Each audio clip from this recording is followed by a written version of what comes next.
Okay, guys, I'm here for about to give my predictions for WWE Battleground 2016 next later tomorrow night on the WWE Network. I am not going to. This is just going to be the main 8 matches that are not the kickoff match. I do not care about the kickoff match. I know it's the Usos versus Breezango, but I'm not going to predict that match. So yeah, that match is not going to be a part of this. So let's kick off the actual show, the main show.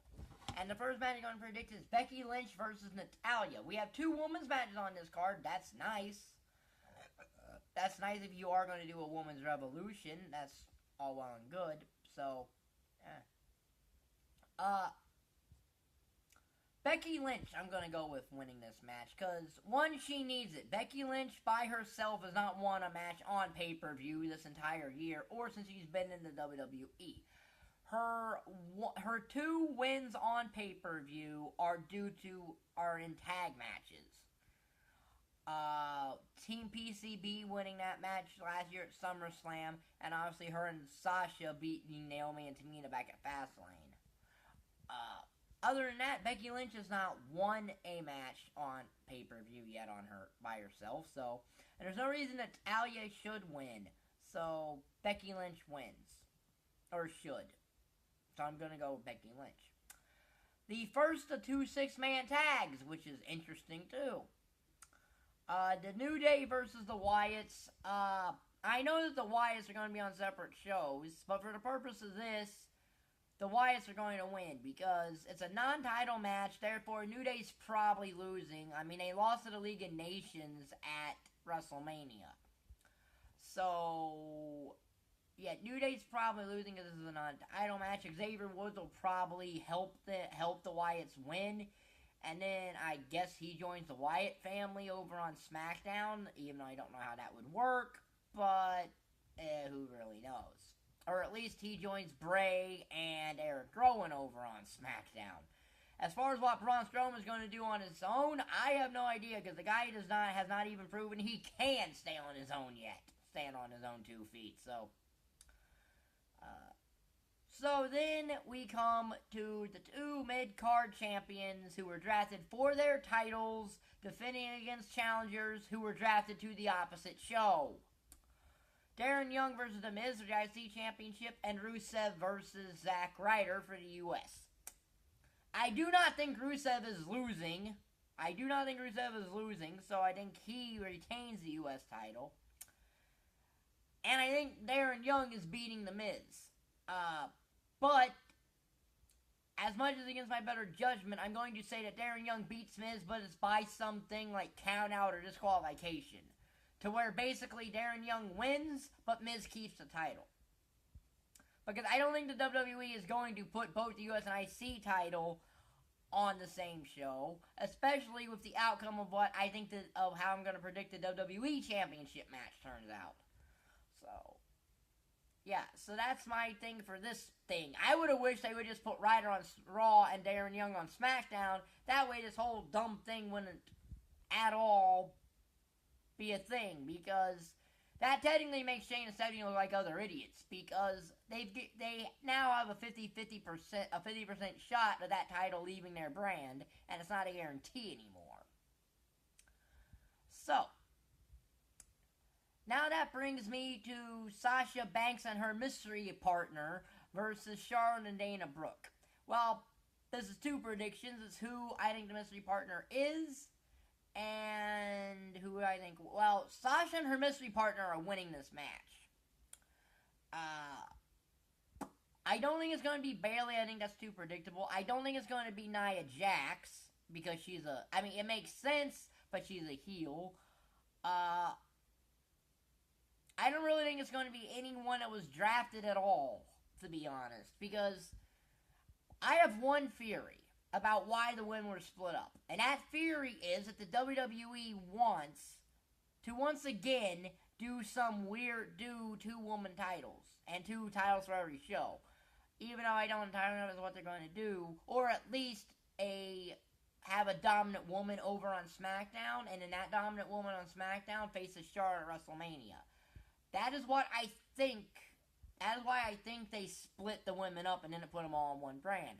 So I am going to throw a curveball to a lot of people here, but my prediction for this mystery partner of Sasha Banks makes a lot of sense, and I think it might actually be Asuka. For one night only, it could be Asuka. I don't think this mystery partner of Sasha Banks is any permanent situation. I don't think it's a permanent thing. That's why I don't think it's a person like Trish Stratus or Lita or somebody like that, because I don't think it'll be a permanent roster spot for right now. But I do think Sasha might pick, storyline-wise, Asuka is a very good counter to Charlotte. Okay? Sasha doesn't need necessarily muscle to beat Dana Brooke and Charlotte. She needs someone to rattle them. And Asuka could make a lot of sense there. So my prediction will be Asuka for Sasha's mystery partner for one night only. And Sasha and her mystery partner are winning, and I do think it will be Asuka. Because honestly, the other women on Raw make no sense. The other women on Raw make no sense. So I think it will be an NXT call. It will be one of the two women left in NXT that are established, Bayley or Asuka. Because, like I said, the other three Raw women, Summer Rae, Alicia Fox, and Nia Jax, make no sense. And Nikki Bella doesn't make any sense because Nikki Bella is going to go to SmackDown. She's going to be with John Cena. They are not breaking, and I don't even think it'll be Paige either. So, and they're not going to break Nikki Bella and John Cena up. So, I'm going to go out on left field and throw a curveball at Asuka's Sasha Banks mystery partner. So that brings me to the second six-man tag of the night. The Club versus John Cena, Enzo, and Cass. As much as the Club loves to beat up John Cena, I don't think they're going to be beating up John Cena here, because I think Cena, Enzo, and Cass are winning as a way for Cena to get that victory over AJ Styles in an indirect way. To where he can get the win over AJ without having to pin AJ, but he still gets the victory over AJ in essence. In a very indirect way.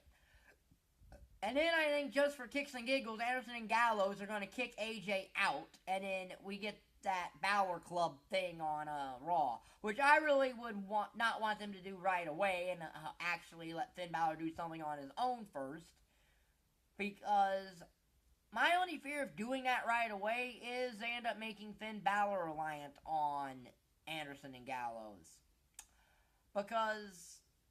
And then that'll hurt Finn Balor's stock. So, I'm okay if the WWE does it, but I don't need to do it right away. I think that Finn Balor should have a chance to establish himself on Raw first. Then we get Sami Zayn versus Kevin Owens. Now, this is a very interesting situation here because of this very simple fact. I think these two are on the same show to have a loser leaves Raw match. Probably at SummerSlam, because storyline-wise, I don't think these two cannot survive on the same show storyline-wise. So, I don't think this is the end of this rivalry. I think it'll continue through SummerSlam, and I think that'll be a loser leaves Raw match. And then, whenever they do a draft again, the guy who lost that match goes right back to Raw to rekindle the feud again. Since they picked Sami Zayn higher than Kevin Owens in the draft, I'm going to say Sami Zayn wins, and then Owens wins at SummerSlam to exile Sami Zayn to SmackDown. Because I do think that's where this is going with that. So Sami Zayn wins there. And then the Shield triple threat for the WWE Championship, which only exists for a couple reasons. One is to get the WWE title off of the guy who has never meant to have it in Dean Ambrose, who only has it because Roman Reigns was suspended. And number two is to establish the whole two world title scenarios things. Dean Ambrose is not winning. He's not getting pinned, but he's not winning. Rollins or Reigns will win this match. I'm going to say they're going to give it back to Reigns, too. And then Stephanie makes Rollins the number one contender at SummerSlam, and Rollins faces Reigns at SummerSlam for the title. And then that's when they do the double turn. Because at this point, I think that the WWE need to do a double turn of Seth and Roman and just basically switch them. So, yeah. So, that's why I wish the IC Darren Young was on SmackDown. Because if my pick comes to fruition and they put the IC title on SmackDown with the IC title on Darren Young, SmackDown would royally get the shaft and earn the titles because they'd have Jack. And after next week, there is no way to get that IC title back unless you trade for Darren Young or Rusev. If they were in that scenario, you'd have to trade for the one who there could be that situation. So those are my Battleground predictions. I will be up probably Tuesday with a Battleground review. If you like this video, like button is down there, subscribe button is down there, and thank you for watching. Bye.